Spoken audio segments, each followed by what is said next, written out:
Yo, what is up guys? Isang magandang araw sa inyong lahat. So, wala muna tayong biyahe ngayong araw guys. At since wala tayong biyahe ngayong araw, ay mayroon tayo dito. Pubuting-tingin muna ulit. So, bali sa tropa ko ito guys. At yung problema nito ay bigla na lang daw nawala ng power yung motor. Parang nanghina na ayaw umikot. Parang gano'n. Tapos biglang umusok na lang dito sa part ng kanyang brushless motor. Ganyan na siya guys.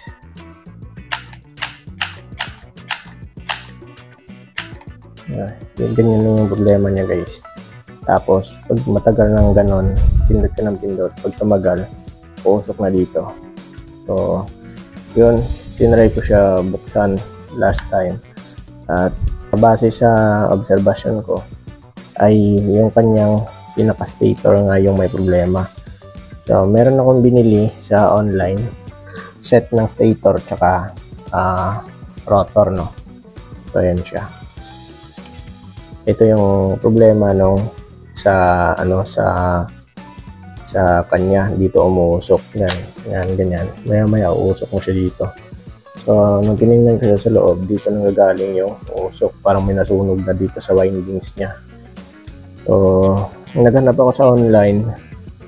Wala akong nakita na same ng motor nito, no. Bali, ano pala to guys? Inco P20S impact wrench. So, bali, kumontak ako sa service center ni Inco. Gusto nila ipa-ship ko yung unit, tapos mawawarranty nila, checking, tapos kung may kailangan parts, yun na lang yung babayaran mo kung sakali. So, tinanong ko sila kung pwedeng bumili na lang ng pyesa since medyo hassle din pag ipapadala pa yung unit dun sa kanila. Tapos, antayin pa ulit pagbalik. Ganun din naman. Free lang yung service nila saka checking, pero yung parts, babayaran mo pa rin. So, ganun din eh. Sabi ko, bibili na lang. Sabi naman ng customer support nila, okay, pwede naman daw. Tinanong ko kung pwede na yung ganito lang.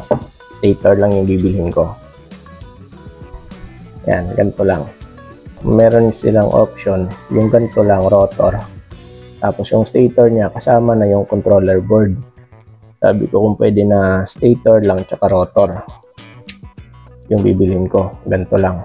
So, hindi daw pwede. So, hindi na lang bumili sa kanila. Naghanap na lang ako sa online. So, itong nabili natin sa online, tingnan natin kung pwede ito dito, no. So, tara, try natin. Buksan muna natin.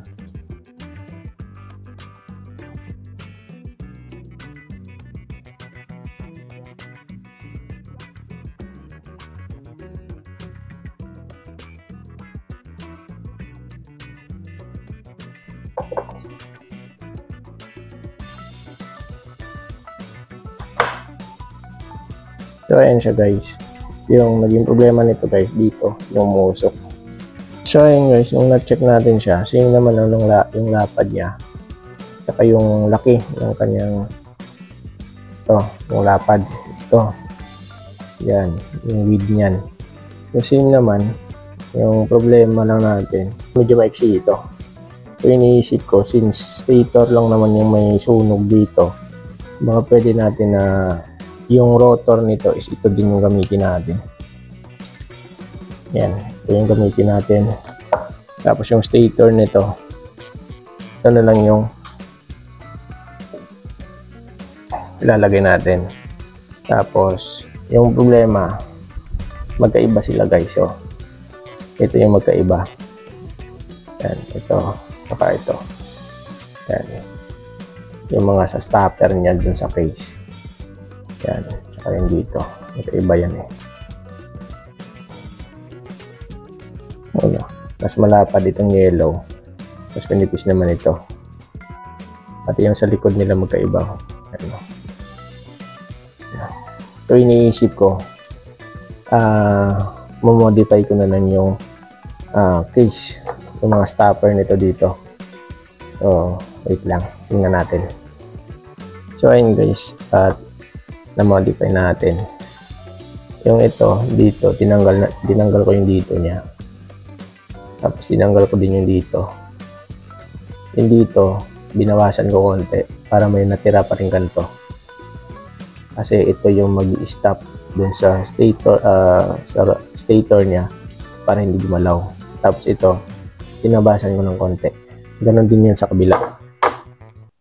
Ano? Yan. Tinanggal ko yan. Tapos ito, tinabasan ko. Tapos ito, tinabasan ko din. Tapos ito, tinanggal ko din. So, yun. Mukhang nag-fit naman na siya nung sinukat ko kanina. Try na natin ito palitin. Tanggalin ko lang ito sa kanyang hinang.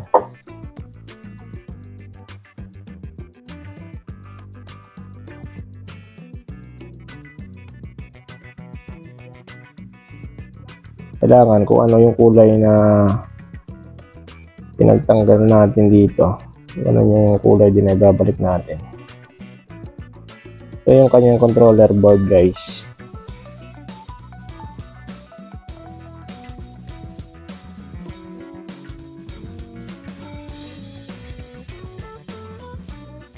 Ayan guys, nahinang na natin. At try na natin siya ipasok dito sa lagayan. So, una muna natin ilalagay. Siyempre, ito dito sa baba. Hit muna natin yung nasa baba niya. Wait lang, move ko lang yung camera. Ayan.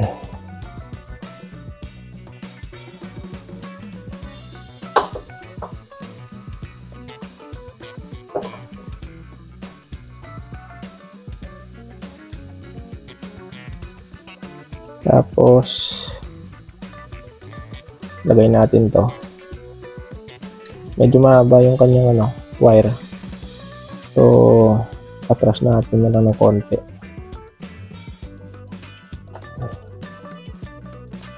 Para magkasya doon.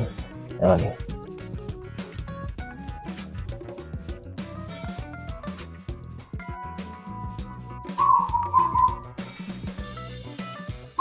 Yan. Kailangan kung ano yung tinanggal natin, ganun din natin ibabalik.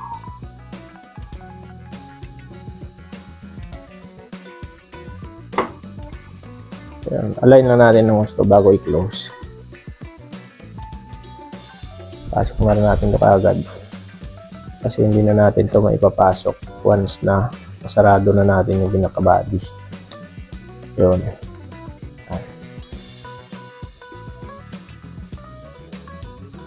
So, balik na natin to.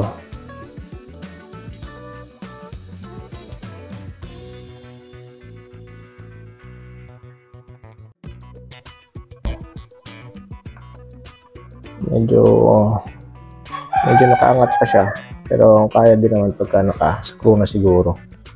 So, bago natin testing, screw muna natin para hindi na gumalaw yung dito. Yan. Para hindi gumalaw yan. Screw na muna natin para ma-hold siya ng gusto.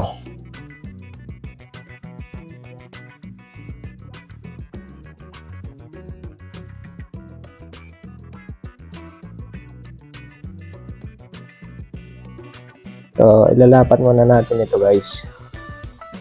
Yan. Dito. Para align na align talaga siya pag ito-tornilyo natin.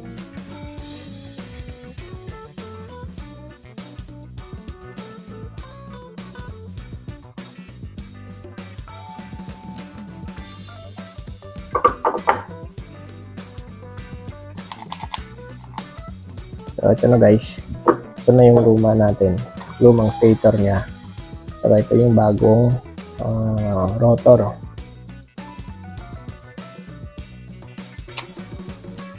So, moment of truth. Testing na natin guys kung gagana. Check natin battery. Full bar. Tapos, ayan na.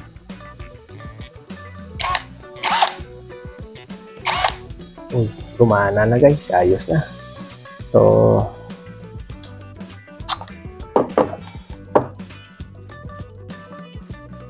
bali sa labas na natin to guys, iti-testing ng matagal na ikot.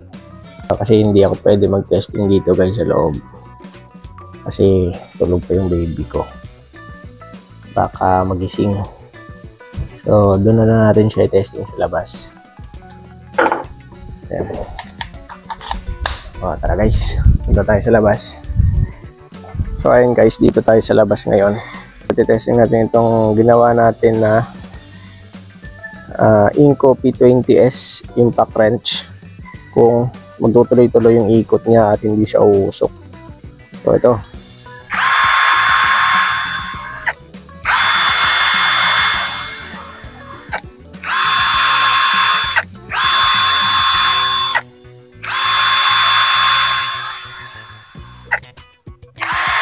mukhang okay na guys.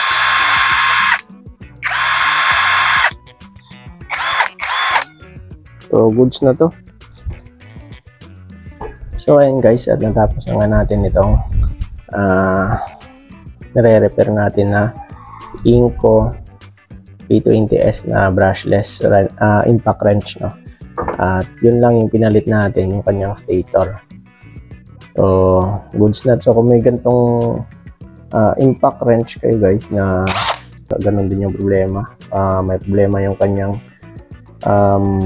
stator, ay message lang kayo sa comment section para ma-send ko sa inyo yung link nung pinagbilhan ko nitong